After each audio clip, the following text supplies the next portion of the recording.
Dear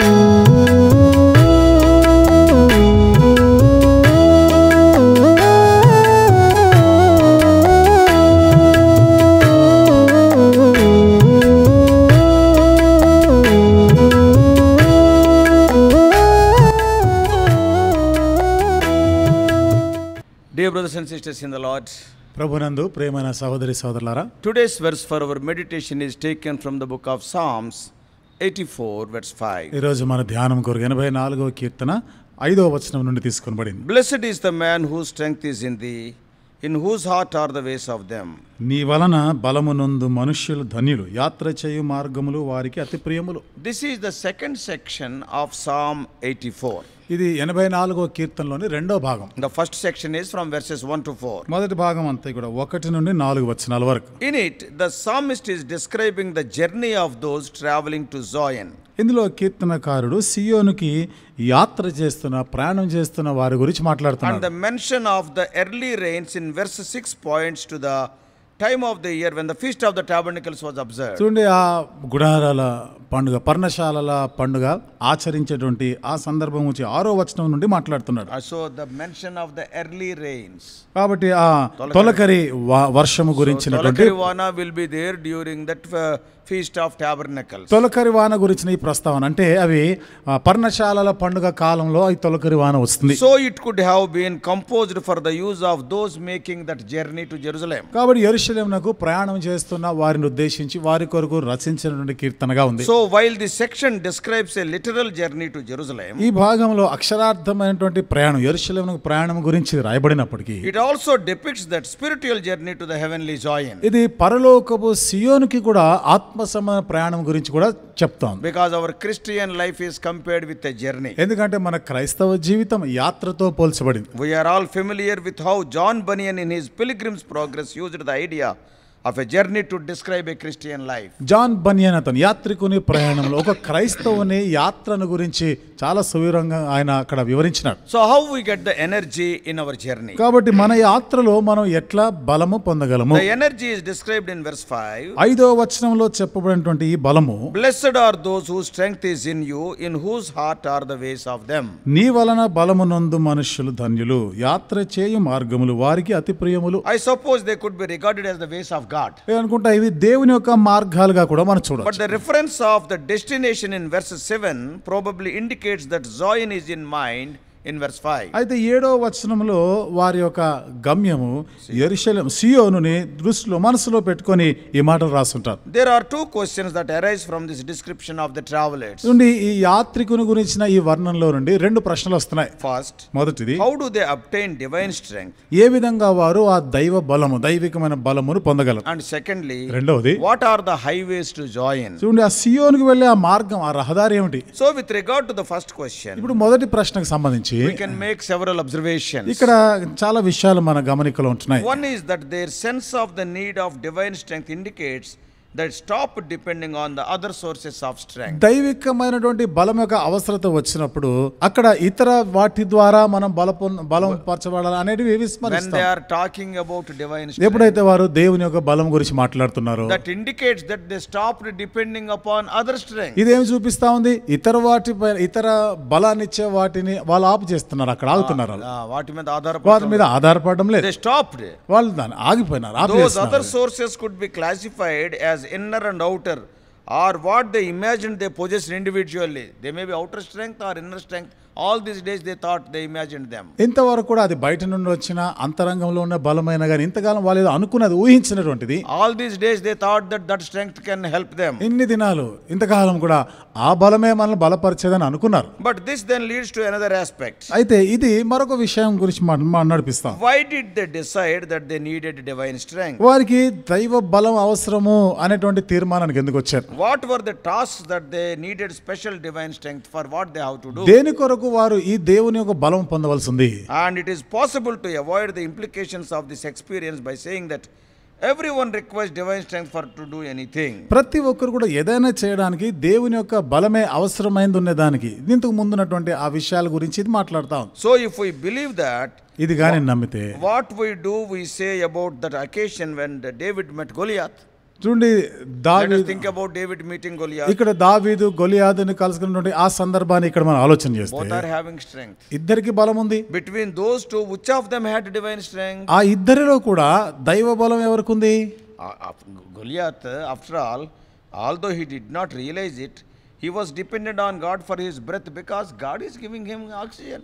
గొలియాదు దాన్ని గ్రహించకపోయినా కానీ దేవుని ద్వారా అనుగ్రహించబడినటువంటి ఆ ఊపిరి దానిపైనే కదా ఆయన ఆధారపడి He was బ్రతుకుతున్నాడు. dependent on God for energy to shout at Israelites. ఇశ్రాయేలు పైన అరుపులు కేకలు వేయడానికి శక్తి దేవుడిచ్చిందే కదా. And he was dependent on God for being able to move his limbs and wave his weapons. చూడండి తన యొక్క ఆయుధాలు ఉపయోగించడం కానీ తన కాళ్ళు చేతులు కదలికలు అన్ని దేవుని నుండి వచ్చినవే కదా. Yes, God has given that strength. See, దేవుడే. you and I, though whether you are a believer or unbeliever, strength is given by God. కాబట్టి ఇది దేవుని బలము. నువ్వు విశ్వాసమైనా అవిశ్వాసివైనా ఈ బలము దేవుని ద్వారా నీకు అనుగ్రహించబడింది కదా. Is that kind of divine strength that the psalmist is describing here? మరి ఇక్కడ ఈ కీర్తనకారుడు చెప్తున్నటువంటి ఈ బలము ఆ రకమైందా? No, it is not. కాదు కాదు, అది కాదు. Granted, there is a natural gift of strength that God gives to all people, whether they are serving him or not. సహజమైనటువంటి బలము దేవుడు ఆయనని సేవిస్తున్నా సేవించకపోయినా అందరికీ ఇచ్చేటువంటి ఆ బలం.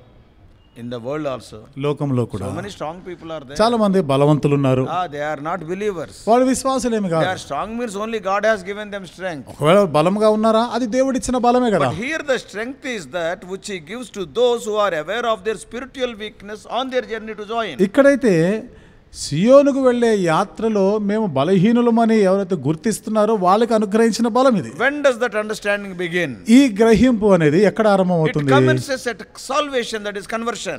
రక్షణ మారు మనసు దగ్గర ఇది మొదలవుతుంది. Conversion, we might say, is the human side of regeneration.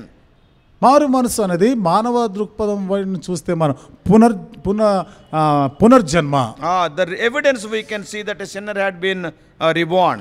ఒక పాపి తిరిగి జన్మించాడు అనే దానికి ఒక రుజువు మనం చూచాం. Although regeneration is an act of a moment, ఈ పునర్జన్మ అనేది ఒక క్షణంలో జరిగేటువంటి క్రియ అయినా conversion may take a little while to reveal itself. కాబట్టి మార్పు చెందటం అనేది అది మనకు బయలుపరచడానికి కొంత సమయం It is పడుతుంది. not a momentary affair. ఇది ఒక క్షణకాలంలో జరిగేటువంటిది అయితే It కాదు. shows itself in repentance and faith. ఇది పశ్చాత్తాపం విశ్వాసంలోనే చూపిస్తా ఉంది. As we apply the psalm to ourselves, ఈ కీర్తనని మనకి మనం we అన్వయింపజేసుకుంటే have to ask if we have repentance towards God and faith in Jesus Christ. దేవుని ఎడల మనం మారు మనసు కలిగిన జీవము యేసుక్రీస్తు ప్రభువునందు విశ్వాసం ఉంచామా లేదా అదే That is the నిశ్చయపరచుకోవాలి. starting point of drawing this divine strength. ఈ దైవ బలం దేవుని బలము పొందేదానికి ఆరంభం ఇది. If we have that repentance and faith, as we read in Hebrews 6:1 and 2, ఈ మారు మనసు విశ్వాసం అంటే హెబ్రీయులకు రాసిన పత్రిక 6th chapter, 6వ అధ్యాయంలో 1-2 వచనాల ప్రకారంగా ఉంటే we can expect to know divine strength on the journey. అక్కడ మన యాత్రలో దేవుని యొక్క బలము కూడా మనం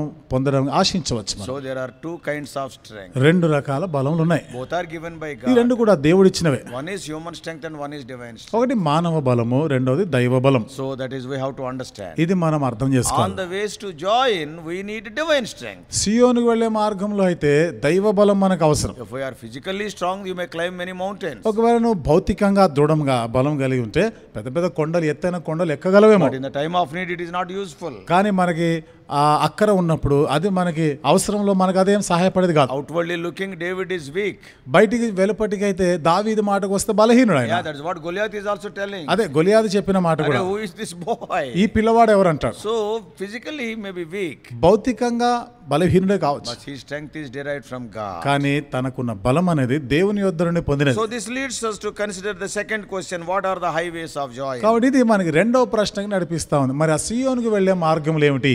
In a literal sense, అక్షరార్థంగా మనం ఆలోచన చేస్తే the highways would be the roads that a traveler would take as he made his journey to Jerusalem. కాబట్టి ఆ సియోనుకు వెళ్ళినటువంటి మార్గము రహదారులు ఏమిటి? అవి యెరూషలేమునకు నడిపించేటువంటి ఆ దారి, ఆ మార్గం. These roads are a picture of the various means that God has provided for his people to travel in his presence. ఈ మార్గములన్నీ కూడా దేవుడు తన సన్నిధిలో వారికి నిర్దేశించిన వారు నియమించినటువంటి మార్గాలుగా We know కనబడుతున్నాయి. what those means are.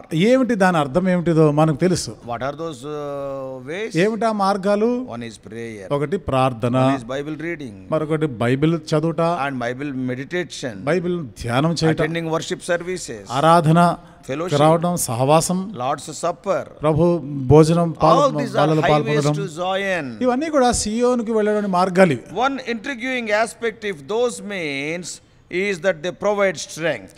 ఆ, They will provide strength to us. ఇవన్నీ కూడా మనకి బలమునిచ్చేవిగా ఉన్నాయి. I have shown you so many things. నేను చాలా విషయాలు నేను మీకు చెప్పాను. These spiritual activities will give you strength. ఈ ఆత్మ సంబంధమైనటువంటి ఈ అభ్యాసాలు, ఈ కార్యకలాపాలు అన్నీ కూడా నీకు బలం ఇచ్చే. For example, ఉదాహరణకి in Psalm 1, 1వ the కీర్తనలో man who meditates on God's word becomes like a strong tree. యెహోవా ధర్మశాస్త్రమును ఆనందించి, అంటే దివారాత్రం ధ్యానించేవాడు ఒక బలమైన చెట్టు వలె ఉంటాడని. Daniel reminds us that those who know the Lord become strong and do exploits. దానియేలు అదే జ్ఞాపకం చేస్తున్నాడు. తమ దేవుని ఎరుగువారు బలము కలిగి శక్తితో గొప్ప కార్యములు చేస్తారు. Even John is writing in his epistle, యోహాను కూడా తన పత్రికలో రాస్తున్నాడు, young men are strong because the word of God abideth in them. యవనస్తులారా మీరు బలవంతులు, ఎందుకనగా దేవుని వాక్యము మీలో They are నివసించారు, able to overcome the wicked one. వారు దుష్టుని జయించి ఉన్నారు. Even Paul is writing, ఇక పౌలు కూడా I రాస్తున్నాడు, can do all things through him, that is through Lord Jesus Christ who strengthens me. నన్ను బలపరచువాని అందే, అనగా క్రీస్తు యేసు ప్రభు నందే నేను సమస్తమును చేయగలను. They are telling that we can do great things in a supernatural వాళ్ళు way. ఏమంటున్నారు?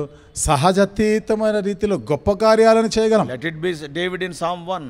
1వ కీర్తనలోన దావీదే Let కావచ్చు, it be Daniel. దానియేలు కావచ్చు, Let it be John talking about young people. యోహానే కావచ్చు, యవనస్తుల గురించి Let it మాట్లాడినవాడు, be Apostle Paul in their day-to-day life. అపొస్తలుడైన పౌలు అనుదిన జీవితం గురించి మాట్లాడినవాడు ఆయన కావచ్చు. Strength is different. కాబట్టి మనకున్న బలం అనేది పూర్తిగా వేరు. The psalmist says that those highways are in the heart of the traveler. కీర్తనకారుడు అంటారు, ఈ మార్గములు యాత్రికుని యొక్క హృదయంలో ఉన్నాయి. Sometimes we may make a journey and our heart is not in it, and we may find it quite boring. కొన్నిసార్లు మనం ప్రయాణం చేస్తుంటాం, దాని మీద మన మనసు పెట్టం, కానీ ఆ ప్రయాణం మనకు ఎంతో చిరాకు, విసుగు పుట్టించేదిగా ఉండొచ్చు. Suppose a storm comes. చూడు, తుఫాన్ If వచ్చింది, you are not interested in the journey, ప్రయాణం అంటే నీకు ఇష్టం లేనప్పుడు, in that particular journey, ఆ ప్రయాణంలో నీకు అది ఇష్టం లేనప్పుడు, ఆ ప్రయాణం నీకు ఇష్టం ఆ లేకపోతే, ప్రయాణం నీకు ఇష్టం లేకపోతే so you will say I don't come. నువ్వేమంటావు? నేను రాను అంటావు. Forcibly you will start. ఏదో బలవంతంగా ప్రయాణం ఆరంభిస్తావు. On the way, మార్గంలో some storm came. ఏదో తుఫాన్ ఎదురైంది, Then what you will say? అప్పుడు నువ్వేమంటావు? I told in the beginning. నేను ముందే చెప్పాను కదా. So you are not interested. అంటే నీకు అంత ఆసక్తి లేదు, So it will be boring. కాబట్టి నీకు అది ఎంతో చిరాకు So పుట్టించేది. your physical body is moving, but your heart is not moving. కాబట్టి ఇక్కడ ఏమవుతుంది? నీ భౌతిక దేహం కదులుతుందే గానీ నీ మనసులో అంత ఇష్టం లేదు. So our travelers don't think in that way about the highways of Zion. కాబట్టి మన యాత్రికులైన వారు సియోనుకు వెళ్ళే ఆ మార్గంలో ఉండగా ఇట్లా ఆలోచన They చేయకూడదు. love to travel along them with in their hearts. ఎందుకంటే వారి హృదయములో కూడా వాళ్ళు ఎంతో ఇష్టపూర్వకంగా ఆ యాత్ర చేసి అతి ప్రియములుగా ఉండాలి. Yeah, వాళ్ళు many people together they will travel. చాలా మంది చూడండి, కలిసి వాళ్ళు ప్రయాణం If చేస్తుంటారు. people don't have such a love for the highways, they are not traveling to ఈ Zion. మార్గం గురించినటువంటి ఆ ప్రీతి కానీ ఆ ప్రేమ కానీ వాళ్ళు లేకపోతే వాళ్ళ ఆ ప్రయాణంలో సంతోషంగా సాగలేరు. They are not a part of the వారు travel. అసలు ఆ ప్రయాణంలో వారు భాగమే కాదు, ప్రయాణికుల్లో భాగమే What are కాదు. the highways? ఏమిటా మార్గాలు? As I told you, prayer, నేను చెప్పాను కదా, ప్రార్థన, Worship. ఆరాధన, or partaking in Lord's table, ప్రభు బలలో పాల్పొందుట, meditating the word of God, దేవుని వాక్యం ధ్యానం reading చేయుట, the word of God. దేవుని వాక్యం చదువుట. If these highways are not there in your life, the desire for them, you are not in the way of Zion at all. నీ జీవితంలో ఈ విషయాలు కానీ లేకపోతే, దీని గురించిన ప్రీతి కానీ లేకపోతే, అసలు నువ్వు ప్రయాణంలో భాగమే కాదు, నువ్వు ప్రయాణంలో లేనంట. Oh, the journey became boring to you, your heart is not there. ఆ ప్రయాణం అంతా కూడా నీకు ఎంతో చిరాకు, విసుగు పుట్టిస్తుంది. ఎందుకంటే అక్కడ నీ హృదయం, నీ మనసు లేదు దాని మీద. According to the psalmist, కీర్తనకారుని ప్రకారము the travelers are blessed. యాత్రికులు ధన్యులు. I suppose we could say that they are blessed in what they have and in what they will get and in what they will bring out. దేనిని బట్టి ఏ విధంగా వారు ధన్యులై ఉన్నారు, నేను అనుకుంటా దేని మూలంగా వారు ధన్యులై ఉంటారు, What they are going to get from that, they are blessed people. ఆ ప్రయాణాన్ని బట్టి ఏమి పొందబోతున్నారో దానిని బట్టి వారు ధన్యులై ఉన్నారు. And in order to illustrate what the blessing involves, అసలు ఈ ఆశీర్వాదాలు అనగా ఏమిటో దాన్ని ఉదాహరించడానికి in the following verses, the psalmist refers to a valley through which they must travel on the way to Zion. ఆ తర్వాత వచనాల్లో లోయ గురించి, సియోనికి వెళ్ళే మార్గంలో ఉన్న లోయల గురించి, లోయల ద్వారా కూడా ప్రయాణం చేయవలసి ఉంది అనేది చెప్తున్నాడు So he కీర్తనకారు. calls it the valley of Baca. కాబట్టి దానినే బాకా లోయ అంటాడు. Now we cannot meditate on Baca సరే, ఇప్పుడు బాకా లోయ గురించి మనం ధ్యానం చేయలేము, because our morning meditation, the sufficient time is not ఎందుకంటే there. మన ఉదయకాల ధ్యానాల కొరకు అంత సమయం మనకి So సరిపోదు. when we learned this, we need special strength from God in our day-to-day life. కాబట్టి ఇక్కడ మనం నేర్చుకుంటున్నాం, మన అనుదిన జీవితంలో ఒక ప్రత్యేక తరహా దేవుని యొక్క బలం మనకు అవసరం. From today's verse, నేటి దిన వచనం నుండి special strength is needed from God. దేవుని యొద్ద నుండి ఒక ప్రత్యేకమైన బలము మనకు అవసరమైనది. Secondly, it is needed to reach Zion. రెండోది ఇది సియోనుకు చేరుకోవడానికి అవసరమైన బలం. And such strength is made available through prayer, Bible reading, meditation, worship, Lord's table, like that. ఈ బలం ఎక్కడ లభిస్తుంది, ఎట్లా అందుబాటులోకి వస్తుందంటే మనం వ్యక్తిగత ప్రార్థన జీవితము, ఆరాధనకి రావడం ద్వారా, బైబిల్ చదువుట, బైబిల్ ధ్యానం చేయుట, సహవాసం చేయుట, ప్రభు బలలో So, పాల్పొందడం. brothers and sisters, కాబట్టి సహోదరి సోదరులారా, may God help us to enjoy these and travel even through valleys like వీటి Baka. యందు ఆనందిస్తూ బాకాలోయ లాంటి మార్గాల్లో కూడా సంతోషంగా వెళ్తూ ఉండలాగా దేవుడు సహాయం చేయనుగాక. May God help us. దేవుడు మనకు సహాయం చేయనుగాక. Let us pray. ప్రార్థన చేసుకుందాం.